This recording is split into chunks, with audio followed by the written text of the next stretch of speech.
అందరికీ నమస్కారం. శ్రీమతే రామానుజాయ నమః.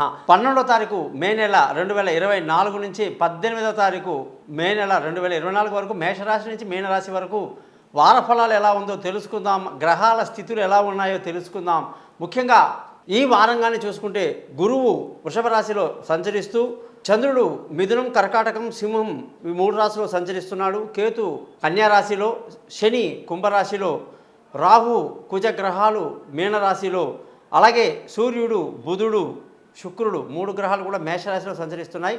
సూర్యుడు 16వ తారీఖు నాడు మనకి పూర్తిగా వృషభ రాశిలోకి రాబోతున్నాడు అన్నమాట. ఈ విధంగా 12 రాశులకి వాటి ఫలితాలు ఎలా ఉంటాయో తెలుసుకుందాం. మీరందరూ కూడా మీ జాతకాలు తెలుసుకోవడానికి కోసం నా యొక్క పై నెంబర్లో వాట్సాప్లో మీ పేరు, డేటు, టైం పంపించండి. మీ జాతకాలు రెడీ అవుతాయి. మీతో ఫోన్లో 15 నిమిషాలు మాట్లాడి పరిహారాలని చెప్పి జాతకం మొత్తం మీకు మెయిల్ చేస్తాను. అలాగే మీకు క్లియర్గా అర్థం అవ్వడానికి కోసం జాతకాలు మీకు చదివితే అర్థం కాదు కాబట్టి రికార్డు కూడా చేయించి 15 నిమిషాలు మీకు వినిపిస్తాను. వీటికన్నిటి కూడా చిన్న గురుదక్షిణ ఉంటుంది, అది మీరు పేస్ట్ చేస్తే సరిపోతుంది. అలాగే ఎవరికైతే డేట్ ఆఫ్ బర్త్ లేదో వాళ్ళు ముఖం కనిపించే ఒక ఫోటో, చేతులు ఎడమ చేతి రేఖలు ఆడవాళ్ళు, మగవాళ్ళు కుడి చేతి రేఖలు పంపిస్తే సరిపోతుంది.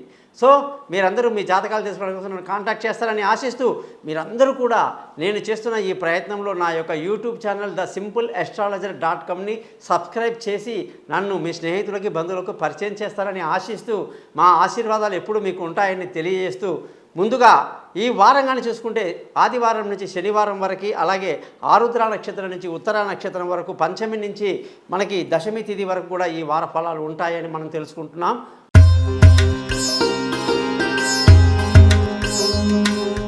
సింహరాశి వాళ్ళకి 12వ తారీఖు మే నుంచి 18వ తారీఖు మే వరకు కానీ ఆలోచిస్తే ఈ వారమంతా కూడా సూర్యుడి యొక్క మార్పు సింహరాశికి ఎంతో మేలు కలిగిస్తుంది.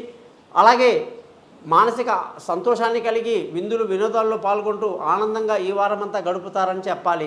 ఇకపోతే బుధగ్రహం యొక్క మార్పు ఈ జాతకం మీద వ్యాపారంలో మంచి లాభాలతో ఈ రాశి వాళ్ళకి బాగా కలిసి వస్తుంది. ధన ఆదాయం బాగుంటుంది. కుటుంబ సంతోషం కొరకు చాలా సంతోషంగా కష్టపడతారన్నమాట. ఇకపోతే బంధువుల, స్నేహితుల సహాయ సహకారాలు ఈ వారం మీకు పెద్దగా లభించదు.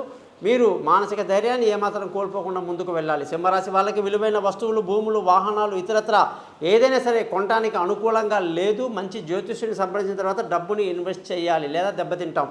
సంతానం విషయంలో మీకు ఎటువంటి ఇబ్బందులు లేదు. వాళ్ళ డెవలప్మెంట్ బాగుంటుంది. విదేశీ యానాలు కలిసి వస్తాయి, దూర ప్రయాణాలు కలిసి వస్తాయి. తెలివైన నిర్ణయాలతో ఈ వారం ముందుకు వెళ్తారు.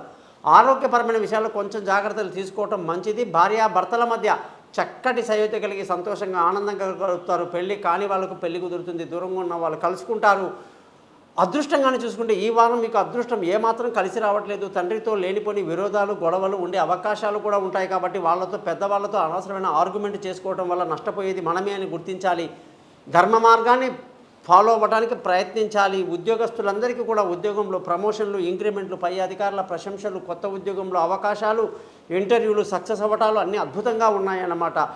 వ్యాపారం మీకు ముందే చెప్పడం జరిగింది. ఖర్చుల విషయంలో అధికంగా ఉండే అవకాశాలు లేకపోలేదు. సింహరాశి వాళ్ళు ప్రతిరోజు ఆదిత్య హృదయం, సూర్యాష్టకం చదువుకోవటం ఎంతైనా మంచిది. 12 రాశులకు ఈ వారం ఎలా ఉందో తెలుసుకున్నాం కదా.